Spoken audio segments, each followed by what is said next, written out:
The Chanel suit screamed privilege. "Move!" she hissed at the boy in 2A, clutching his boarding pass. Her designer sunglasses hid a flicker of fear. The reader, unlike Karen, knew exactly who owned this airline, and it wasn't her. "Excuse me, this is my seat. You need to move." The words sliced through Flight 447's first-class cabin like a blade through silk. The voice belongs to a woman whose entitlement radiates from every perfectly styled strand of her blonde hair. She stands over seat 2A, arms crossed, designer sunglasses perched on her head like a crown of arrogance. Her Chanel suit screams money. Her Hermes bag demands attention, and her expression broadcasts one clear message. She owns this space, and everyone in it better recognizes it. But sitting in that seat, her seat, according to her warped worldview, is a young black boy, 12 years old, maybe 13, wearing a press school uniform that speaks of careful preparation and excited anticipation. His small hands clutch a boarding pass like it's a lifeline, his wide brown eyes reflecting confusion that's rapidly morphing into something deeper, something more painful. This isn't just about a seat anymore. This is about dignity under fire, about grace in the face of hatred, about a child learning that the world can be crueler than his parents ever prepared him for. Welcome back to Black and Bruised Stories. If you're new here, you've just joined a community dedicated to truth, justice, and survival. Show some love by clicking the like and subscribe button. Before we dive deeper into this story, drop a comment where you are watching from and what time it is for you right now. The tension in the cabin is thick enough to choke on. 24 passengers in first class, and every single one can feel the electricity crackling through the air. Conversations die mid-sentence. Laptops close, magazines lowered, phones emerge from pockets and purses as passengers realize they're witnessing something that needs to be documented. Something that will either restore their faith in humanity or shatter it completely. The boy, Jonathan Miles, though the woman will never bother to learn his name, looks up at this wall of hostility towering over him. His voice, when it comes, is soft but clear, carrying the kind of dignity that adults spend lifetimes trying to cultivate. "Ma'am, this is my seat." He holds up his boarding pass with trembling fingers. "Seat 2A, first class. My dad bought this ticket for me." She snatches the pass from his hands with the casual cruelty of someone who has never learned that other people's feelings matter. One glance, barely a glance, before she tosses it back like it's contaminated with something infectious. "Mistakes happen, sweetie. Obviously, someone felt sorry for you and upgraded you by accident. This is first class. You need to sit in the back where you belong." The words hit like physical blows. Where you belong. For words carrying centuries of discrimination, generations of exclusion, the ugly DNA of prejudice that still pulses through American society despite decades of progress and protest. The phrase hangs in the recycled cabin air like poison gas, making decent passengers literally recoil in their leather seats. But this woman, let's call her Karen because the internet will soon make her the poster child for entitled racism, isn't done. Oh no, she's just getting started. She plops herself down in seat 2A with theatrical flair, spreading her belongings across both armrests like a dog marking territory. Her designer coat claims the window seat. Her oversized purse colonizes the boy's space. She's establishing dominance through sheer force of entitlement. "Listen, honey," she continues, settling into stolen comfort with obvious satisfaction. "I fly first class every week. I know how this works. Someone made a mistake with your ticket. Probably felt charitable or something. But that doesn't mean you actually belong here. The flight attendants will sort this out once they realize what's happened." Jonathan stands frozen in the aisle, his boarding pass clutched against his chest like armor that's already failed to protect him. Around him, the cabin's energy shifts and builds like atmospheric pressure before a storm. Passengers are no longer pretending to mind their own business. This has moved beyond simple seating dispute into something much more serious, much more damaging. Mrs. Eleanor Patterson, 73 years old and occupying seat 3B, looks up from her crossword puzzle with growing alarm. She lived through the civil rights era, marched with Dr. King, and recognizes the ugly sound of discrimination when it raises its voice in public. Her weathered hands grip her puzzle book tighter as memories flood back. lunch counters and bus boycott, separate water fountains and colored-only sections. She thought those days were behind them. She was wrong. In seat 1A, businessman Robert Chin pauses in reviewing his presentation slides. As an Asian American executive who climbed corporate ladders while fighting his own battles against workplace prejudice, he understands the corrosive power of assumptions based on appearance. His jaw tightens as he watches a child endure what no human being should face in 2025. Near the window, Dr. Sarah Ahmad adjusts her medical conference materials with shaking hands. As a pediatric surgeon, she's trained to recognize distress in children. What she sees in Jonathan's face, the careful control masking genuine hurt, makes her heart ache with protective fury.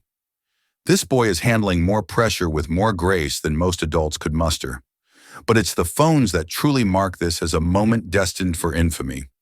In our interconnected world, injustice doesn't happen in darkness anymore. It happens under the harsh fluorescent light of viral media, recorded in high definition, ready to be shared with a world hungry for either justice or outrage. The first device emerges when Karen raises her voice, then another. Within 30 seconds, nearly a dozen phones are discreetly pointed in their direction, fingers hovering over record buttons as passengers realize they're witnessing something that will either go viral for all the right reasons or all the wrong ones.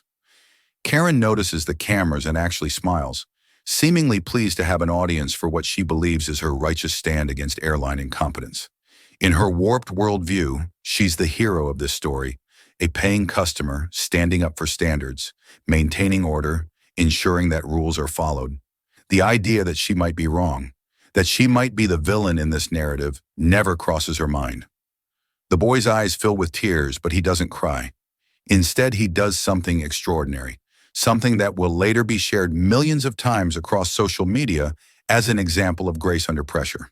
He straightens his shoulders, takes a deep breath, and speaks with quiet authority that would make his father proud. "Ma'am, I have my boarding pass right here. My dad bought this ticket for me because I earned straight A's this year.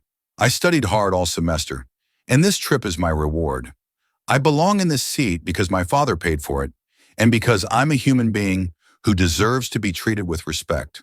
The words come out steady and clear, carrying a dignity that makes Karen's cruelty seem even more monstrous by comparison. Here's a 12-year-old child teaching an adult woman about basic human decency, about the fundamental principles of fairness that she apparently never learned. Karen laughs, actually laughs as if the very idea is absurd. The sound is harsh and ugly, cutting through the cabin like fingernails on a chalkboard. "Your dad. Oh, sweetie, I'm sure your dad is very nice, but he doesn't understand how first class works. This is for business people, for important people, for people who matter in the real world. You'll learn someday when you're older." The condescension in her voice is like acid burning through any pretense of civility. She's not just refusing to move. She's delivering a masterclass in prejudice, teaching a young boy that his worth is determined by the color of his skin rather than the content of his character or the validity of his ticket. Around them, the cabin erupts in whispers. Passengers exchange horrified glances, their expressions ranging from shock to disgust to barely contain fury. A grandmother shakes her head in disbelief. A businessman mutters something that sounds suspiciously like profanity. A young mother covers her children's ears, not wanting them to hear such naked hatred. But 3 rows back in seat 5A, someone has been watching this entire exchange with the careful attention of a man who spent decades reading people, situations, and power dynamics. David Miles, foe and majority owner of Miles Aviation Group, the parent company that owns this very airline, has been observing his son handle one of life's cruelest lessons with remarkable composure. David had chosen to sit 3 rows behind Jonathan deliberately. This was his son's first solo first-class experience, a reward for academic excellence, and David wanted the boy to feel independent and capable. He'd watch with pride as Jonathan organized his belongings, studied the safety card, and settled into his seat with the wonder of someone experiencing luxury for the first time. But now his parental instincts are wearing with his executive training. Every fiber of his being wants to intervene to protect his child from this assault on his dignity. But he also knows that Jonathan needs to learn how to stand up for himself, how to face adversity with grace, and how to maintain his composure when the world shows its ugly face. The moment of decision approaches. How much should a father let his son endure in the name of character building? When does protecting become enabling? And when does teaching become negligence? Karen, oblivious to the gathering storm 3 rows behind her, continues her performance. I'm not trying to be mean, but we all know what's probably happening here. Someone made a mistake, probably felt sorry for them, and now we're all supposed to pretend this is normal. But rules are rules, and I didn't pay thousands of dollars for first class to have my flight disrupted by charity cases. The phrase charity cases lands like a bomb. Even passengers who had been trying to stay neutral gasp audibly. This isn't just discrimination anymore. It's dehumanization, reducing a child to a category and inconvenience, a problem to be solved. Jonathan stands taller, and when he speaks again, his voice carries strength that seems to come from somewhere deep within his family's legacy of perseverance. I'm not a charity case, ma'am. I'm a student who worked hard for good grades. I'm a son whose father saved money to create special memories with me. I'm a human being who deserves the same respect you'd want for yourself or your own children. His words ring through the cabin with the clarity of truth spoken by innocence. But Karen, so invested in her narrative of superiority, so committed to her role as the wrong party, doubles down on her cruelty. Don't lecture me about respect, young man. Respect is earned, and it's earned by understanding your place in the world. Your place isn't in first class. Your place is in the back with people more like you. That's it. The line is crossed. The moment David Miles has been dreading, and perhaps unconsciously preparing for, has arrived. His son has shown remarkable strength and dignity, but no child should have to endure this level of abuse. It's time for Dad to step in. But when David Miles intervenes, Karen is about to learn that demanding to speak to someone in charge sometimes gives you exactly what you asked for and more than you bargained for. This woman has no idea who she's dealing with, and when the truth comes out, your jaw is going to hit the floor. This is just the beginning of one of the most incredible stories of instant karma you'll ever witness. Make sure you're subscribed because you absolutely cannot miss what happens next. If you were on this plane watching this unfold, what would be your breaking point? Would you immediately speak up to defend Jonathan, or would you wait to see how his father handled the situation? Drop your answer in the comments. I want to know where you draw the line on intervening in situations like this. Sarah Martinez, 15-year veteran flight attendant, has been watching this situation develop from the galley with growing concern.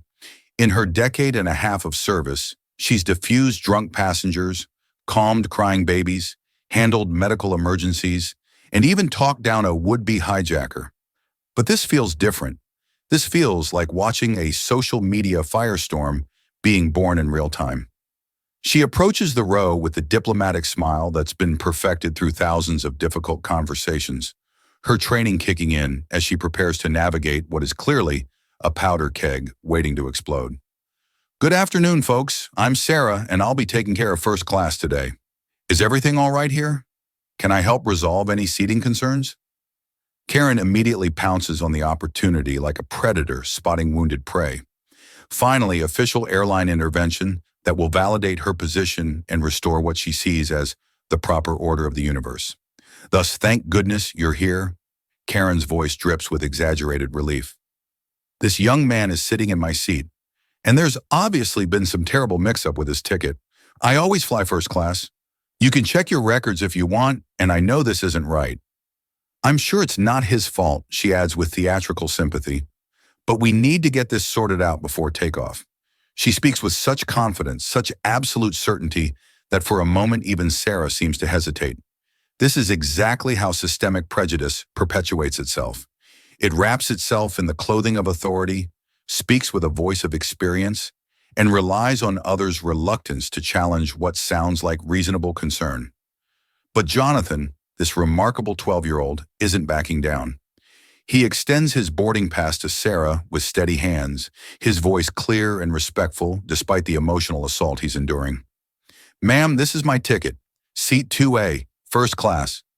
My dad bought it for me because I got straight A's this year. We're flying to New York together for a father-son trip. Everything is correct. I'm exactly where I'm supposed to be. Sarah examines the boarding pass with the practiced eye of someone who's seen every possible ticket configuration. First class, seat 2A, properly issued, fully paid, no upgrades or special codes. Everything is completely legitimate, exactly as it should be. She looks at Karen expectantly. Ma'am, I'll need to see your boarding pass as well, please. For just a moment, the briefest flicker of time, uncertainty crosses Karen's face. But her commitment to being right is stronger than her capacity for self-reflection.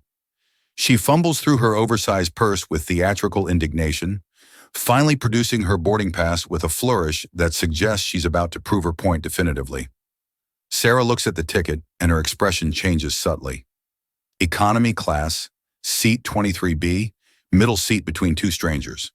The truth is now undeniable and embarrassing. But Karen's reaction to this revelation will determine whether this situation can be resolved quietly or will explode into something much larger. Ma'am, Sarah says with careful diplomacy, your assigned seat is actually an economy class seat 23B. This young man's ticket is completely valid for seat 2A in first class. The words hang in the air like a challenge to everything Karen believes about how the world should work. Faced with irrefutable evidence that she's wrong, that Jonathan belongs exactly where he's sitting, she has a choice. Accept the truth gracefully and retreat to her assigned seat, or double down on her prejudice and reveal herself for who she truly is. Karen chooses to double down with spectacular determination.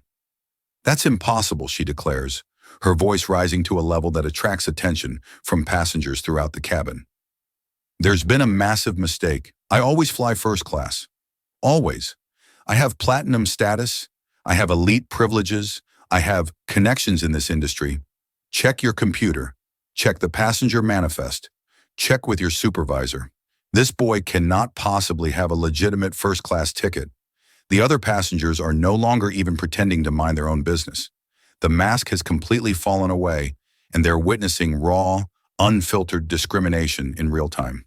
Mrs. Patterson gasps audibly. Robert Chin shakes his head in disgust. Dr. Ahmad is now openly recording on her phone, her medical training having taught her to document incidents that might require later testimony. Karen notices the phones and seems energized by the attention, rather than chastened by it. In her mind, she's building a case, gathering witnesses for what she believes will vindicate her position. Look, I don't want to make this about race. She begins using the classic opening line of someone about to make everything about race.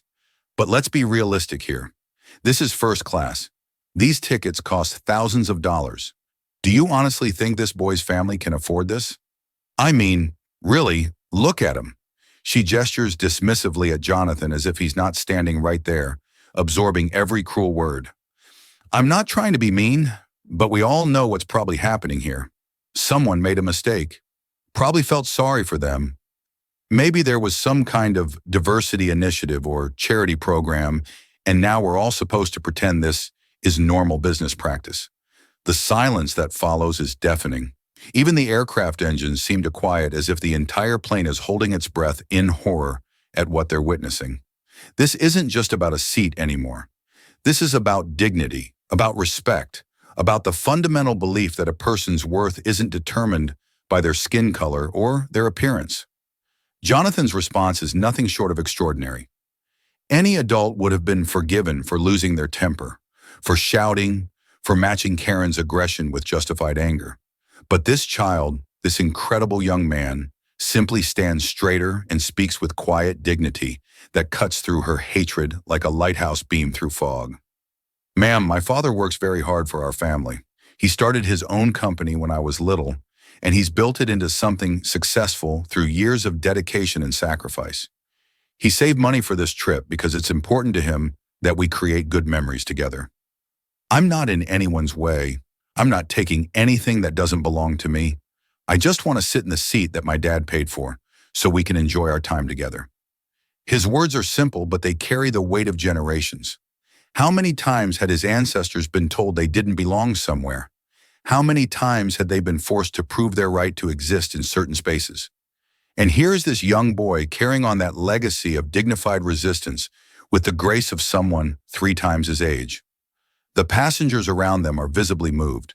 Mrs. Patterson, who lived through the civil rights era, feels tears welling up in her eyes. Robert Chin is reminded of his own grandfather's stories about discrimination against Chinese immigrants. Dr. Ahmad thinks about her own children and how she would want them to handle such a situation. But Karen isn't moved. If anything, she seems more determined to assert her perceived superiority, as if Jonathan's eloquent response has somehow threatened her worldview even more. "Look, sweetheart," she says with venomous condescension, "I'm sure your father is a lovely man who works very hard at whatever he does. But this is about more than just money. First class is for business travelers, for people who understand how this world really works, for people who have earned their place through years of professional achievement. You'll be much happier in economy class with people who are more appropriate for your background." The word appropriate lands like a slap. She might as well have used more explicit racial language. The meaning is crystal clear to everyone listening. In her mind, Jonathan is inherently inappropriate for first class, not because of anything he has done or failed to do, but because of who he is. That's when the passengers begin to find their voices. Mrs. Patterson is the first to speak up, her voice shaking with righteous indignation that spans decades of social justice advocacy. "Young lady, that child has every right to be here. His ticket is valid, his behavior is exemplary, and frankly, your conduct is absolutely disgraceful. You should be ashamed of yourself, and your parents should be ashamed of how they raised you." Robert Chin joins in his business executive training, helping him articulate the situation with legal precision. "Ma'am, you're creating a hostile environment for a minor passenger who has done nothing wrong. The boy has his assigned seat, you have yours. This harassment needs to stop immediately, or we're going to have bigger problems than seating arrangements." Dr. Ahmed's voice carries the authority of someone accustomed to being heard in life or death situations. This is harassment and discrimination, pure and simple. You're traumatizing a child based on your own prejudices, and it's completely unacceptable. I'm a mandated reporter, and I'm documenting everything for the authorities. Even passengers from economy class are craning their necks to see what's happening. Word spreading through the aircraft like wildfire. Flight attendants from other sections are gathering, sensing that something significant is occurring that might require coordinated intervention. But Karen, rather than being chastened by the unanimous disapproval, seems to interpret it as proof that she's the real victim in this situation. In her mind, she's being ganged up on for simply trying to maintain standards, for insisting that rules be followed, for standing up for what's right. "I can't believe this," she declares, her voice reaching a pitch that makes nearby passengers wuss. "I'm the one being attacked here. I'm just trying to sit in the correct seat, and now everyone is acting like I'm some kind of monster." This is reverse discrimination. This is exactly what's wrong with society today. People bending over backward to be politically correct instead of just following basic common sense. The irony is staggering.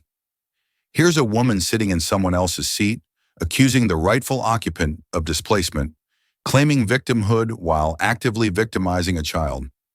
But Karen has crossed the point of no return. She's so invested in being right, so committed to her narrative of persecution, that admitting error would require her to acknowledge that her entire worldview is fundamentally flawed. "Fine," she announces with theatrical finality, her voice now loud enough to be heard throughout the aircraft. "I want to speak to someone in charge. Get me the pilot. Get me a supervisor. Get me the SEO if you have to. This is absolutely ridiculous, and I'm not going to be bullied by political correctness. That boy doesn't belong in first class, and everyone here knows it, even if they're too afraid to say so." Her demand to speak to someone in charge echoes through the cabin like a challenge to the universe itself. She's called for the manager, demanded the supervisor, and insisted on speaking to the person with real authority. And sometimes when you make such demands, the universe has a sense of humor about giving you exactly what you asked for. Because 3 rows back, the man who is truly in charge has been watching his son handle this crisis with more maturity and grace than Karen has shown in her entire adult life. David Miles has remained silent, not out of indifference, but out of respect for his son's independence and dignity. He wanted Jonathan to learn that he could stand up for himself, that his worth wasn't dependent on his father's intervention. But Karen's escalating cruelty and her explicit demand for higher authority has crossed a line that requires parental and executive action. The moment for quiet observation is over. It's time for Karen to meet someone in charge. It's time for her to learn that when you judge people by their appearance, when you make assumptions based on prejudice, when you demand to speak to the manager, sometimes you get exactly what you asked for and more than you bargained for. Karen just demanded to speak to someone in charge, and you will absolutely not believe who's about to step forward. This is about to become one of the most epic examples of instant karma ever caught on camera. Hit that subscribe button right now, because what happens next will restore your faith in justice. At what point should other passengers have physically intervened to protect Jonathan? Do you think they did enough by speaking up, or should someone have taken more direct action? Share your thoughts. This is fascinating psychology about bystander intervention. The moment of reckoning has arrived. Throughout this escalating confrontation, David Miles has remained seated in 5A, watching his son navigate one of life's most difficult lessons with remarkable composure. As CEO of Miles Aviation Group, David has faced boardroom battles that would crush lesser executives, survived hostile takeovers that destroyed careers, and built a billion-dollar empire from nothing but determination and vision. But watching his 12-year-old son endure racist attacks from an entitled stranger is testing his self-control in ways that no corporate challenge ever has. Every paternal instinct screams at him to intervene, to protect, to unleash the full power of his position on this woman who dares to attack his child. Yet he also recognizes the value of this painful lesson. Jonathan needs to learn that he can stand up for himself, that his worth isn't dependent on his father's title or wealth. The balance between protection and empowerment is delicate, but Karen's demand to speak to someone in charge has tipped the scales. It's time for David Miles to step into the light. He closes his MacBook Pro with deliberate precision, the soft click audible even over the cabin's ambient noise, and Karen's continued ranting around him. Passengers who have been following the confrontation with growing unease turn to see who's moving. There's something about David's presence that commands attention even before he speaks, a natural authority that makes people take notice without him having to demand it. At 6'2", David Miles moves through the aircraft aisle with the fluid confidence of someone who has never doubted his right to be anywhere he chooses to go. His custom-tailored Navy suit is cut by Huntsman of Savile Row, the same tailor who dresses heads of state and royalty. His Italian leather shoes, handcrafted by Berluti, make soft sounds against the aircraft floor. His PC Philippe Nautilus, a $40,000 timepiece that appreciates in value faster than most people's annual salaries, catches the cabin light as he approaches his son. But it's not his expensive accessories that make passengers turn and stare. It's his presence itself, the unmistakable aura of someone accustomed to being the most important person in any room he enters, yet comfortable enough with that power to wield it with restraint and dignity. This is a man who has learned that true authority whispers while insecurity shouts. He places a gentle but firm hand on Jonathan's shoulder, and the transformation in his son is immediate and visible. Jonathan's shoulders relax, his breathing steadies, his posture straightens with renewed confidence.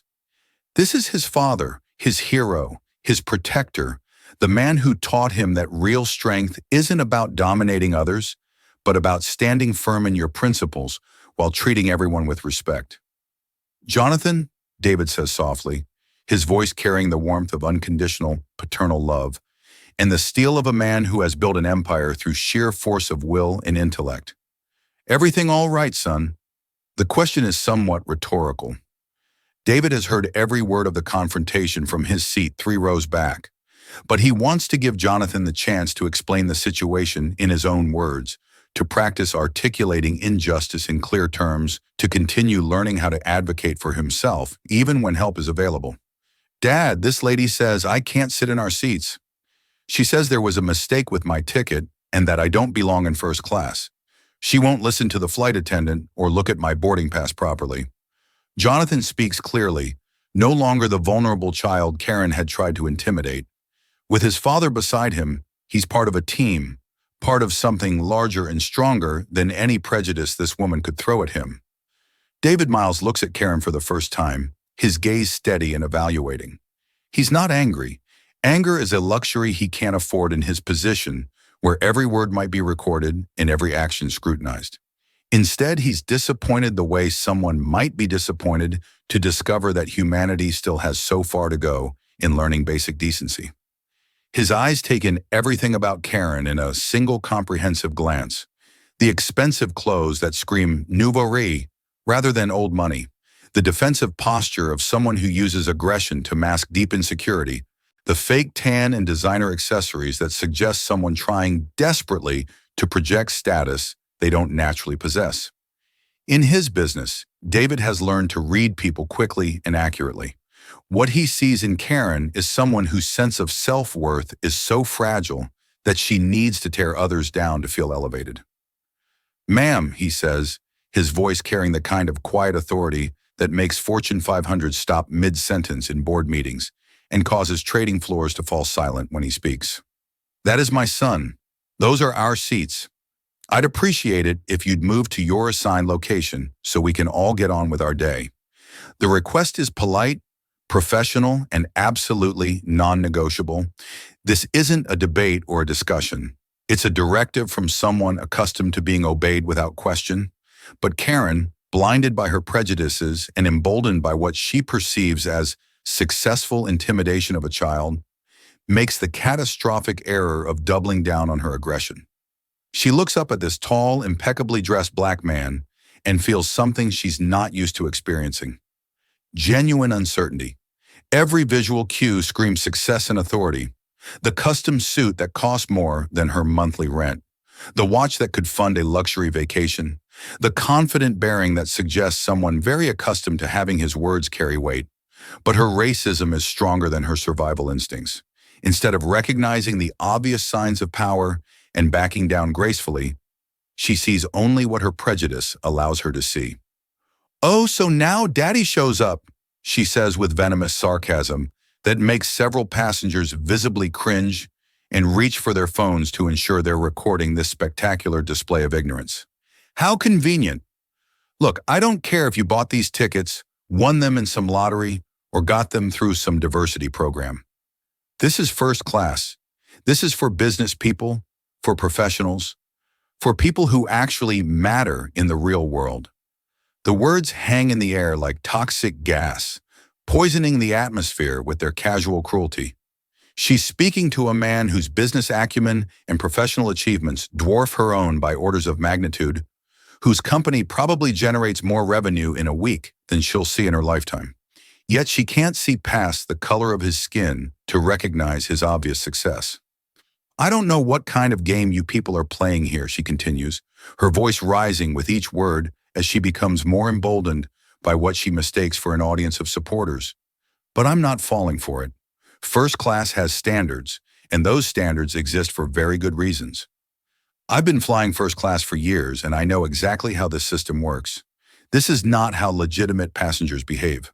The cabin has gone dead silent, except for the soft sound of phone cameras recording what will soon become one of the most viral examples of instant karma in internet history. Passengers can't believe what they're hearing. Here's a woman confronted by a man who radiates success and authority, who speaks with the quiet confidence of genuine power, and she's still doubling down on her discrimination. It's like watching someone pour gasoline on a fire, completely oblivious to the inevitable explosion. David Miles smiles. Not a happy smile, but the kind of smile that should serve as a warning to anyone with basic survival instincts. It's the smile of a predator who has been underestimated. The expression of someone who has faced racism throughout his career and learned exactly how to turn it into a teachable moment. He's encountered people like Karen before. Individuals so blinded by their own prejudices that they can't recognize competence, success, or authority when it stands directly in front of them wearing a $40,000 suit. "Ma'am," he says, his voice never rising above conversational level, but somehow filling the entire cabin with its quiet authority. "I'm going to ask you one more time, very politely, to move to your assigned seat so my son can sit down and we can all continue with what should be a pleasant flight."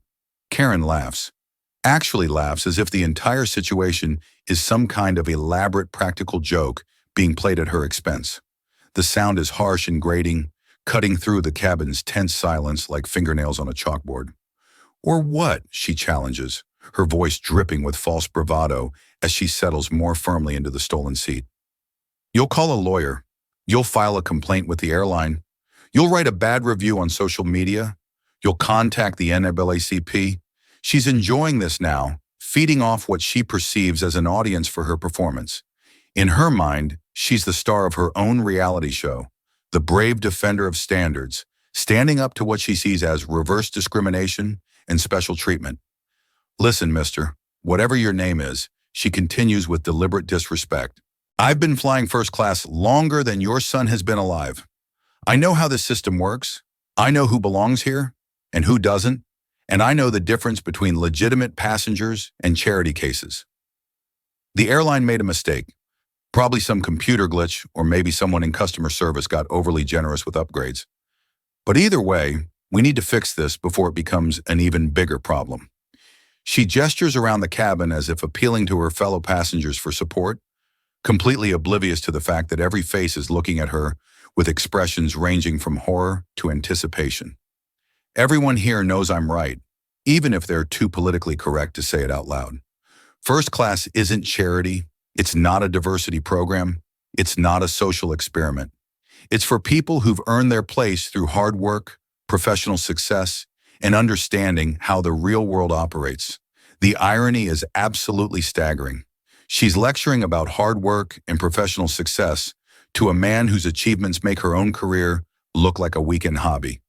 Yet she can't see it because her prejudice acts like a filter, blocking out any information that contradicts her preconceived notions about who deserves what based on skin color. David Miles reaches into his jacket pocket, not for a lawyer's card, not for a complaint form, but for something much more powerful and infinitely more devastating to Karen's worldview. His company phone, the device that connects directly to the operational control center of one of America's largest aviation companies. The phone that can ground flights, reroute aircraft, and make executive decisions that affect thousands of passengers and millions of dollars daily.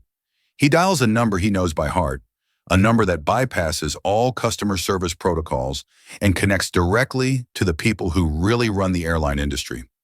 As he waits for the connection, he maintains that same calm smile that's beginning to make intelligent passengers very nervous about what's coming next. "This is David," he says simply when the call connects, his voice carrying the casual authority of someone who never has to explain who he is when he calls his own company. "We have a situation on Flight 447, first class cabin.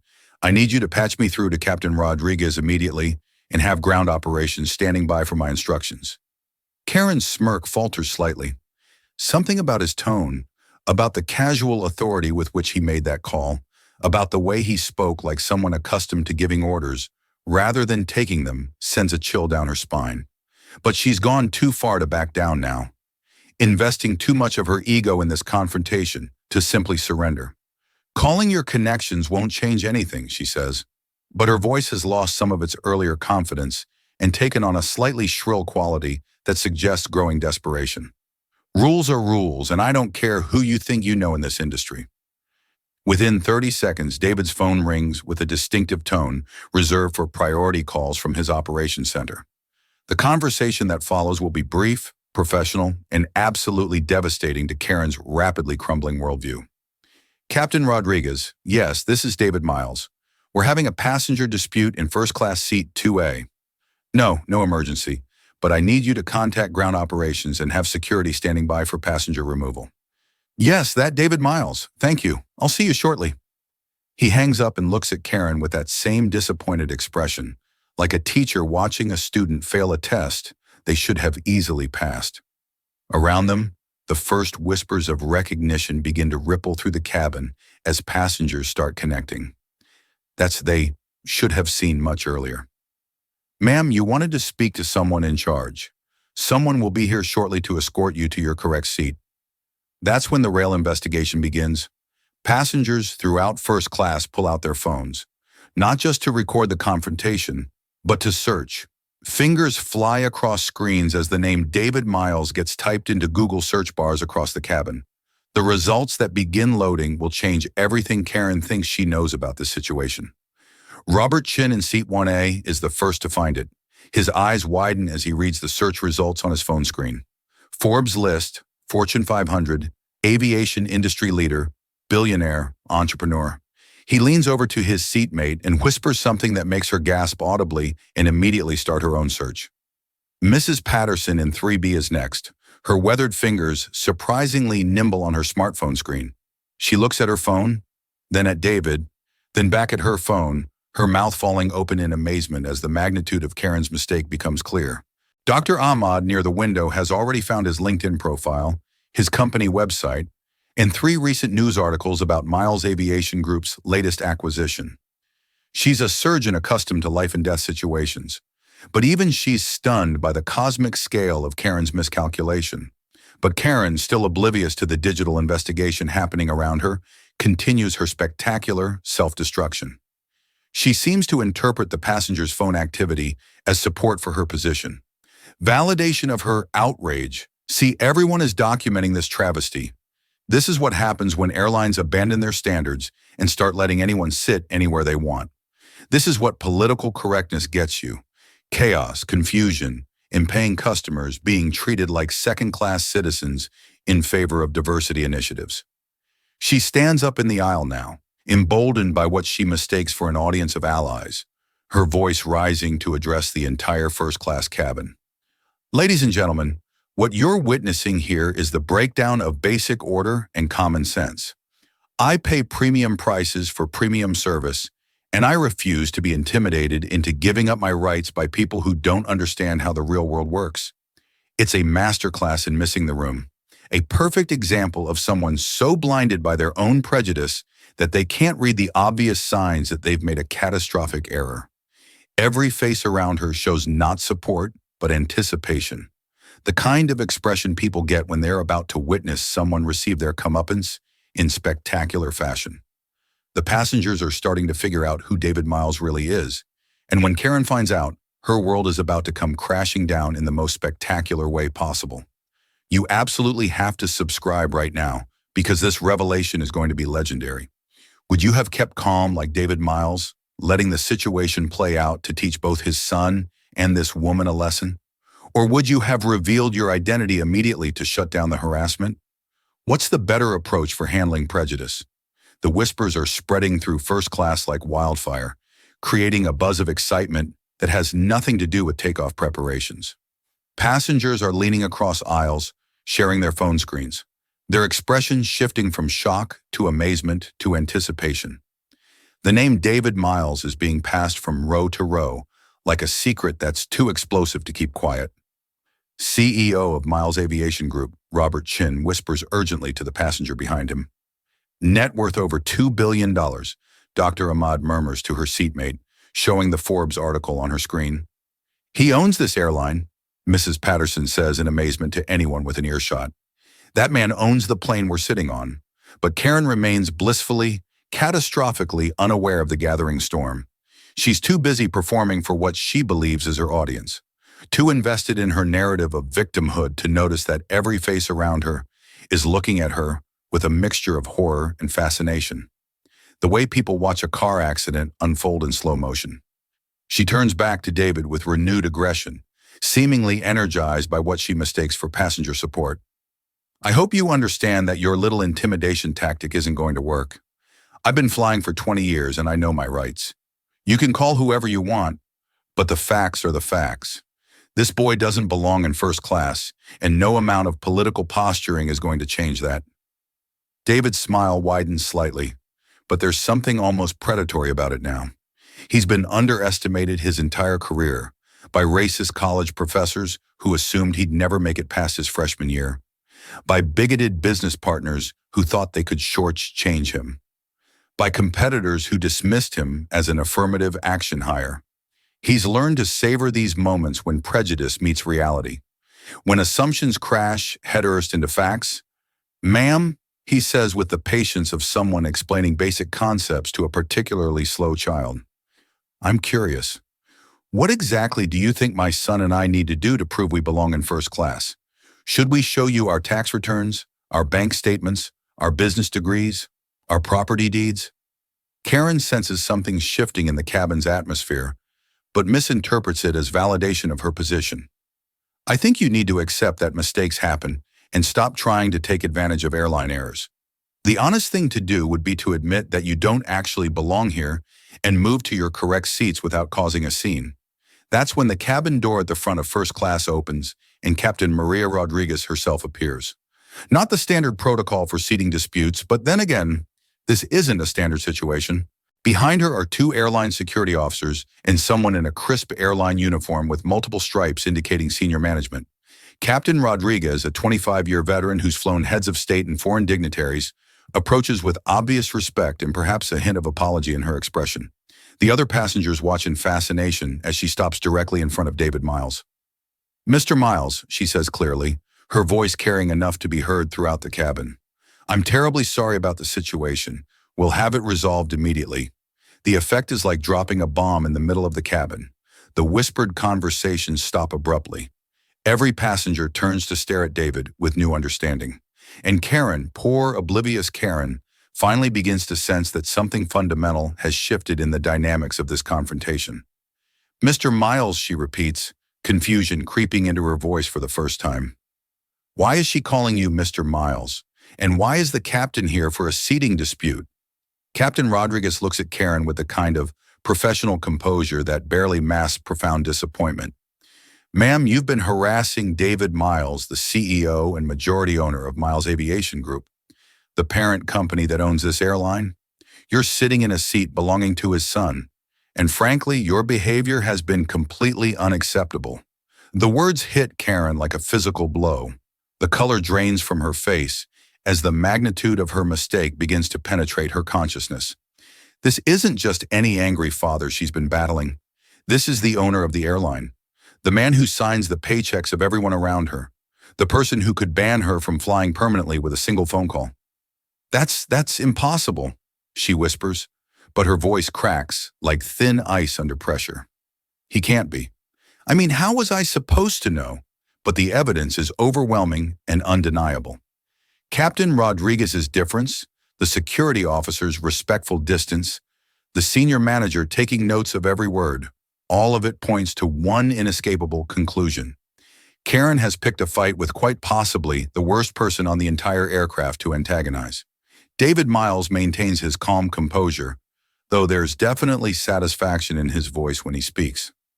"Ma'am, you weren't supposed to know who I am. You were supposed to treat my son and every other passenger with basic human decency regardless of their race, age, or apparent social status. You were supposed to check your ticket, find your assigned seat, and behave like a civilized adult." The passengers around them erupt in whispers, phones coming out to capture this moment of cosmic justice. This isn't just a story anymore. This is the kind of viral moment that will be shared millions of times. The perfect example of why prejudice never pays and assumptions can destroy lives. I didn't know," Karen stammers, but her voice is barely a whisper now. She looks around the cabin at faces that show not sympathy, but anticipation. Everyone is waiting to see what happens next, and none of them are on her side. "That's exactly the point," David says, his voice carrying the authority of someone who spent decades fighting prejudice, and finally has the perfect teachable moment. "You didn't know, but you made assumptions anyway. You saw my son and decided he didn't belong here, based solely on the color of his skin. You saw me and dismissed me as unimportant before I even spoke. Your ignorance isn't an excuse, it's the entire problem." One of the security officers steps forward with professional courtesy. "Ma'am, we need you to gather your belongings and come with us. You'll be relocated to your assigned seat in economy class, and there will be additional paperwork regarding this incident." Karen's world is crumbling in real time.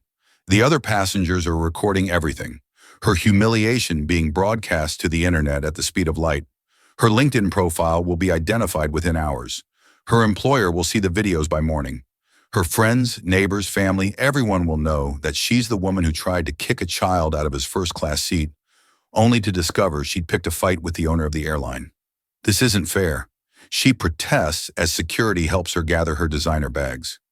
"I didn't know. How was I supposed to know who he was? Anyone can claim to be anyone." But that's exactly the point she keeps missing. She wasn't supposed to know. She was supposed to treat people with basic respect regardless of their identity, their wealth, or their connections. She was supposed to understand that a black child could belong in first class just as much as anyone else. As Karen is escorted down the aisle toward economy class, past rows of passengers who witnessed her spectacular downfall, Jonathan finally settles into seat 2A, his seat, the one his father purchased for him, the one he'd had every right to occupy from the very beginning.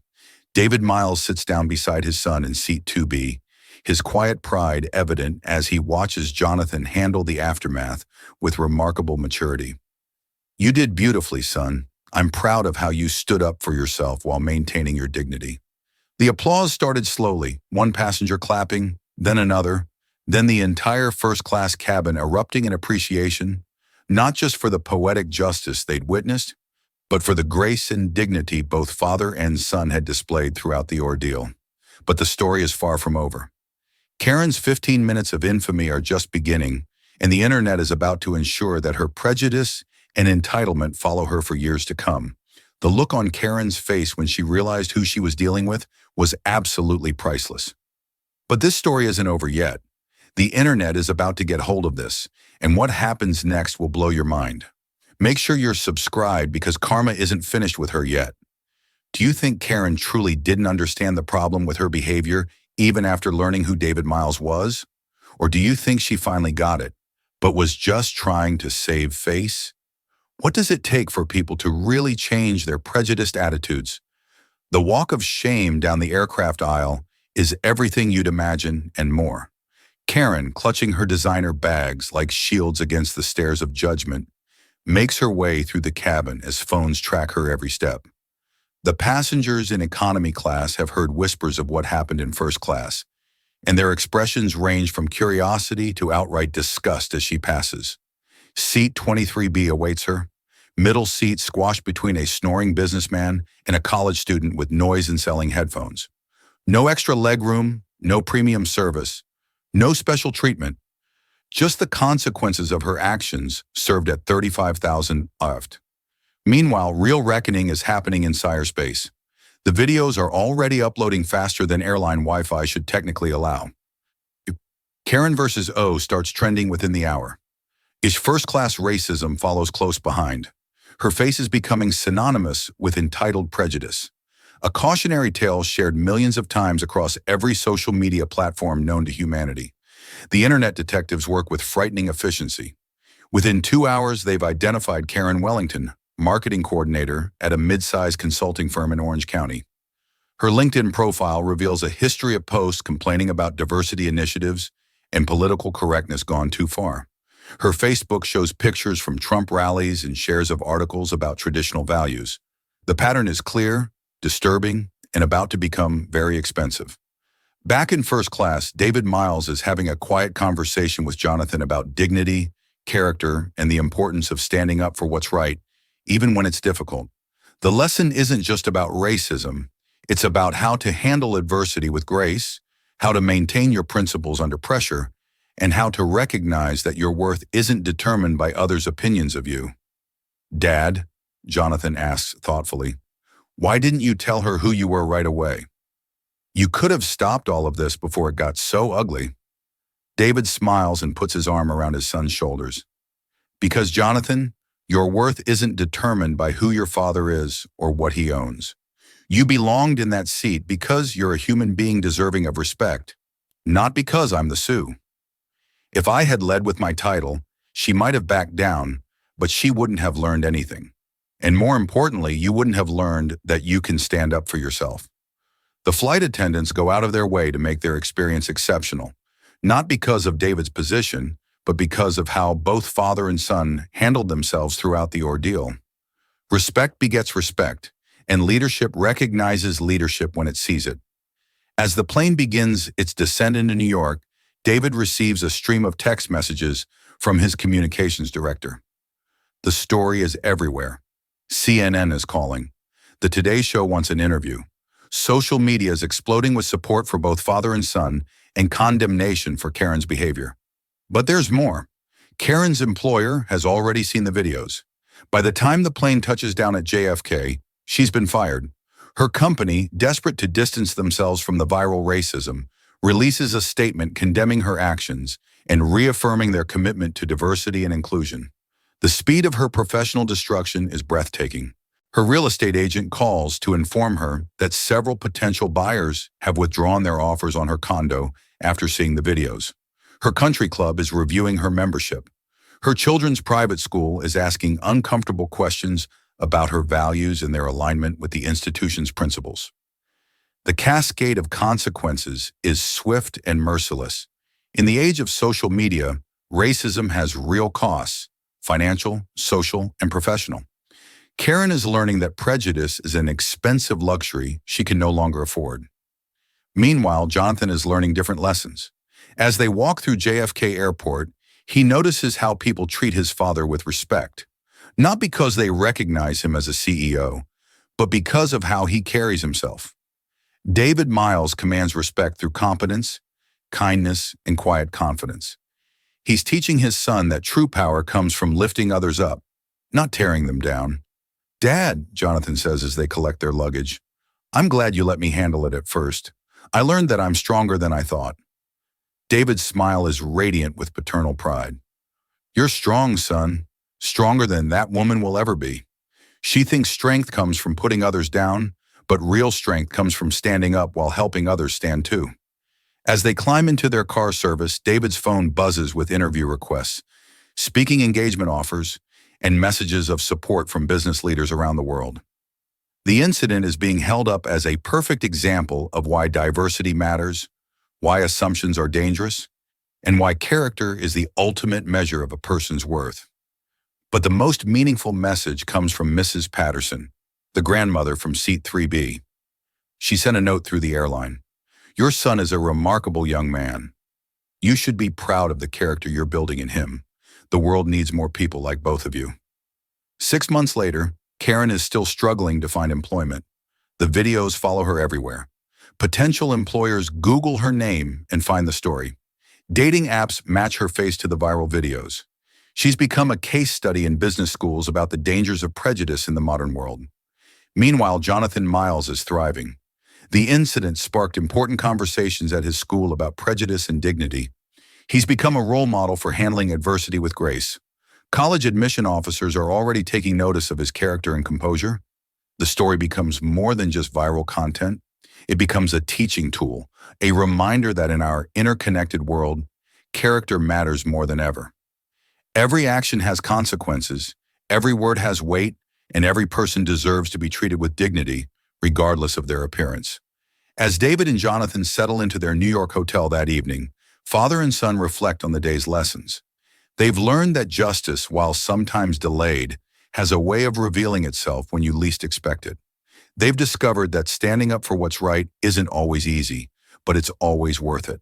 And somewhere in Orange County, Karen Wellington is learning that entitlement and prejudice are luxuries the modern world can no longer afford, and that sometimes when you demand to speak to the manager, the universe gives you exactly what you asked for. If the story of justice served and lessons learned gave you chills and restored your faith in karma, you absolutely must subscribe and share this video. Stories like this need to be told because they remind us that character matters, dignity wins, and prejudice always comes with a price. Your support helps us bring you more incredible tales of justice served. What's the most powerful lesson from this incredible story? Is it that arrogance and prejudice always backfire? That calm dignity is more powerful than anger? That justice has a way of revealing itself at the perfect moment? Or something else entirely? Share your thoughts in the comments and tell us about a time when you witnessed or experienced your own moment of poetic justice. These stories matter, and I read every single comment because your experiences help us all learn and grow.